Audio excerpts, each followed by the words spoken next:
नमस्कार दोस्तों, मेरा नाम है रवि प्रकाश और इस वीडियो में पढ़ने वाले हैं where the mind is without fear, poem written by Rabindranath Tagore. यह इंपॉर्टेंट है फर्स्ट ईयर के सभी स्टूडेंट्स के लिए जो 2026 के न्यू सिलेबस के साथ तैयारी कर रहे हैं। यह इंग्लिश फाउंडेशन का यूनिट 1 है। इस टॉपिक को 2 वीडियोस में कवर किया जाएगा। पार्ट 1 में हम इस पोएम, इसकी हिंदी समरी और गुरु रविंद्रनाथ टैगोर के जीवन परिचय, साथ ही इंपॉर्टेंट फैक्ट्स के बारे में जानेंगे। और पार्ट 2 में हम परीक्षा में उपयोगी मल्टीपल चॉइस क्वेश्चन MCQs को देखेंगे।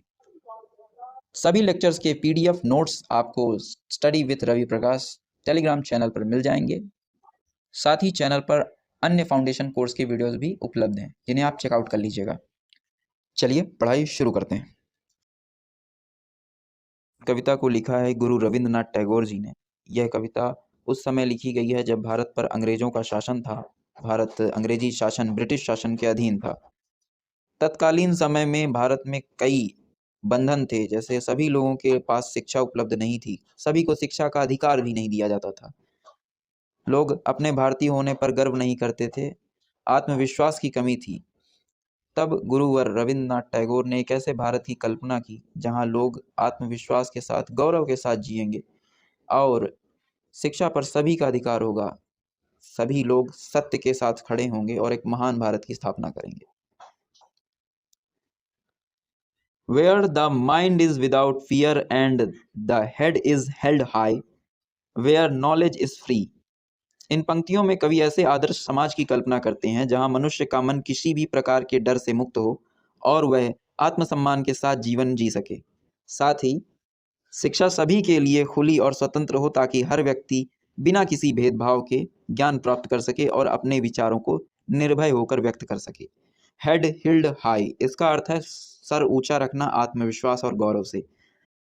नॉलेज इज फ्री का अर्थ है ज्ञान सभी के लिए उपलब्ध हो, ज्ञान पाने का सभी को अधिकार हो। Where the world has not been broken up into fragments by narrow domestic walls। इन पंक्तियों में कवि ऐसे समाज की कल्पना करते हैं जहां लोगों को जाति, धर्म, भाषा व संकीर्ण छोटी सोच के आधार पर अलग अलग न बांटा जाए। समाज में आपसी भेदभाव और दीवारें ना हो, बल्कि सभी लोग एकता और भाईचारे के साथ मिलकर रहें। Domestic walls, narrow domestic walls का अर्थ होता है ऐसी दीवारें जो समाज को कई हिस्सों में बांट देती हैं, जैसे भाषा, जाति, धर्म इत्यादि। वर्तमान भारत में भाषा के आधार पर काफ़ी भेदभाव हो रहा है। तो गुरुवर रविंद्रनाथ टैगोर ने ऐसे समाज की कल्पना की थी जहां लोग इस तरह एक दूसरे से भेदभाव ना करें, किसी भी आधार पर ना करें और एक साथ मिलकर रहें। Where words come out from the depth of truth, where tireless striving stretches its arm towards perfection। इन पंक्तियों में कवि कहते हैं कि समाज में लोग सच्चाई के साथ बोलें और उनके शब्द दिल से निकले हों। साथ ही मनुष्य निरंतर परिश्रम करता रहे और अपने कार्यों के माध्यम से बेहतर बनने का तथा पूर्णता की ओर आगे बढ़ने का प्रयास करता रहे। लोग सत्य का साथ दें और हमेशा अपने आप को बेहतर बनाते रहें। Where the clear stream of reason has not lost its way into the dreary desert sand of dead habits। इन पंक्तियों में कवि यह कहना चाहते हैं कि मनुष्य की सोच तर्क और विवेक की स्वच्छ धारा की तरह होनी चाहिए, जो सही दिशा में निरंतर बहती रहे। यह सोच पुरानी, जड़, अर्थहीन आदतों के कारण भटक कर निष्क्रिय ना हो जाए। कवि का आशय है कि जब समाज अंधविश्वास, रूढ़ियों और बिना सोचे समझे अपनाई गई परंपराओं में फंस जाता है, तब विवेक नष्ट हो जाता है और प्रगति रुक जाती है। इसलिए सच्चे और जागरूक समाज के लिए आवश्यक है कि तर्क, समझ और विवेक जीवित रहे, मानव जीवन को आगे बढ़ाने वाली शक्ति बने रहे। इस पंक्तियों में मुख्य रूप से कवि ये कहना चाहते हैं कि मानव को सोच समझकर निर्णय लेने चाहिए, पुराने अंधविश्वासों को छोड़ देना चाहिए। यहाँ पे क्लियर स्ट्रीम, इसे याद रखेंगे, क्लियर स्ट्रीम यानी निर्मल स्वच्छ धारा होती है। यह किसको बताती है? रीजन को बताती है। तो क्वेश्चन बन सकता है क्लियर स्ट्रीम किसे बता रही है? तो reason. Dead habits, dead habits को दर्शाने के लिए यहाँ पे ड्राई डेजर्ट का यूज किया गया है। Where the mind is led forwarded by thee into ever widening thought and action, into that heaven of freedom, my father, let my country awake। ईश्वर से प्रार्थना करते हैं कि मानव का मन उसके मार्गदर्शन में सदैव आगे बढ़ता रहे, मनुष्य की सोच और उसके कार्य लगातार व्यापक होते जाएं ताकि वह संकीर्णता और सीमित विचारों से मुक्त हो सके। कवि कहते हैं कि उनका देश केवल बाहरी रूप से नहीं बल्कि मानसिक बौद्धिक रूप से भी स्वतंत्र बने। यही कारण है कि वह स्वतंत्रता के स्वर्ग की कामना करते हैं जहां लोग भय, अज्ञान और बंधनों से मुक्त होकर जागरूक, प्रगतिशील और सच्चे अर्थों में स्वतंत्र जीवन जी सकें। इस प्रकार से हमने इसकी पोयम और इसके सारांश को पढ़ लिया है। अब हम इम्पोर्टेंट फैक्ट्स देखेंगे गुरु रविंद्रनाथ टैगोर के जीवन के बारे में, जिनसे इम्पोर्टेंट क्वेश्चंस बन सकते हैं। 1. Rabindranath Tagore was born on 7 May 1861 in Calcutta, India. Rabindranath Tagore या रविन्द्रनाथ ठाकुर का जन्म 7 मई 1861 को भारत के कलकत्ता, जो अब पश्चिम बंगाल में है, नगर में हुआ था। He belonged to a cultural rich Bengali family associated with literature, music and social reform. वे एक ऐसे समृद्ध बंगाली परिवार से थे जो साहित्य, संगीत और सामाजिक सुधार से जुड़ा हुआ था। यानी इनके परिवार में साहित्य, संगीत और सामाजिक सुधार जैसे कार्य होते थे और वह बचपन से ही इन कार्यों को देखते थे। He was mostly homeschooled where he studied literature, philosophy, languages and fine art. Tagore की प्रारंभिक शिक्षा घर पर ही हुई जहां उन्होंने साहित्य, दर्शन, विभिन्न भाषाएं और कला का अध्ययन किया। He went to England and studied at University College of London, though he did not complete a formal degree. वे उच्च शिक्षा के लिए इंग्लैंड गए और यूनिवर्सिटी कॉलेज ऑफ लंदन में पढ़ाई की, लेकिन औपचारिक डिग्री पूरी नहीं की।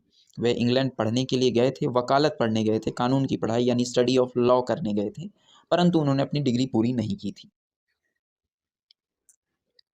1901 he founded a school at Shantiniketan which later developed into Vishwa Bharati University, promoting holistic and international education. 1901 में उन्होंने शांति निकेतन में एक विद्यालय की स्थापना की जो आगे चलकर विश्व भारती विश्वविद्यालय बना और समग्र तथा अंतर्राष्ट्रीय शिक्षा को बढ़ावा दिया। इस विश्वविद्यालय की स्थापना 1901 में हुई थी, एक विद्यालय के तौर पर, स्कूल के तौर पर शांति निकेतन में, जो बाद में एक यूनिवर्सिटी में परिवर्तित हो गया।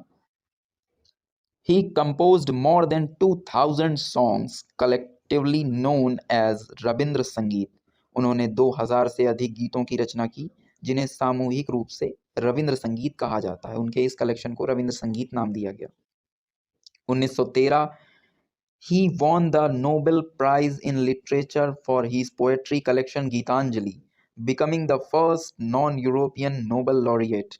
1913 में उन्हें काव्य संग्रह गीतांजलि, कविता संग्रह जो उनका गीतांजलि नाम से प्रसिद्ध हुआ था, उस कविता संग्रह के लिए साहित्य का नोबेल पुरस्कार मिला और वे यह सम्मान पाने वाले पहले एशियाई या गैर यूरोपियन या पहले भारतीय बने जिन्होंने नोबेल पुरस्कार प्राप्त किया था। He wrote India's national anthem Jana Gana मन। उन्होंने भारत का राष्ट्रगान जन गण मन लिखा। He also composed Bangladesh national song अमार सुनार बांग्ला। उन्होंने बांग्लादेश का राष्ट्रीय गीत अमार सुनार बांग्ला भी रचा था। His major literary work include Geetanjali, गोरा, घरे बैरे, कबूलीवाला, चोखर बाली and the post office. He believed in humanism, universalism, freedom of thought, creativity and progressive education. वे मानवतावाद, सार्वभौमिकता, यूनिवर्सलिज्म, विचारों की स्वतंत्रता, रचनात्मकता और प्रगतिशील शिक्षा में विश्वास रखते थे। 1919 he renounced his British knighthood in protest against the Jallianwala Bagh massacre. 1919 में जलियांवाला बाग हत्याकांड के विरोध में उन्होंने ब्रिटिश सरकार द्वारा दी गई नाइटहुड की उपाधि लौटा दी थी। ध्यान दीजिएगा, 1919 में उन्होंने नाइटहुड की उपाधि लौटा दी थी, ना कि उन्हें मिली थी। जलियांवाला बाग हत्याकांड 1919 में पंजाब में जनरल ओ डायर ने कई मासूम भारतीय लोगों की गोली मारकर हत्या कर दी थी। इस हत्याकांड के कारण अपना विरोध दर्ज कराते हुए अपने नाइटहुड की उपाधि को गुरु रविंद्रनाथ टैगोर ने लौटा दिया था।